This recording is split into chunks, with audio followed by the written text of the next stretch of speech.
नमस्कार जय जगन्नाथ। एबे मो बाप घर को आसी तो भाविली आज आपण मानकु आम गाँव टिके सुंदर परिवेश बुले देखेबी।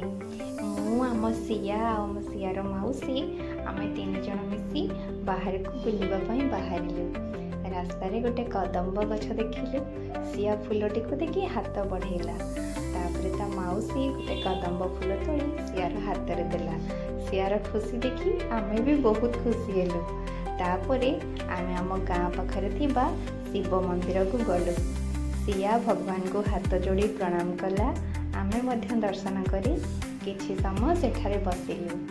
सतरे मनरे जेते भी दुख किंबा चिंता थाउ ना काहेकि एमिति शांत जगार किछि समय बसिले मन को एक अलग शांति मिले।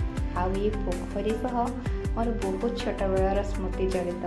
आम पिला बेले एठे गाधोलु और बहुत मजा करूँ। आज पुणी एठाक आसी से सब कथा मन पड़गला।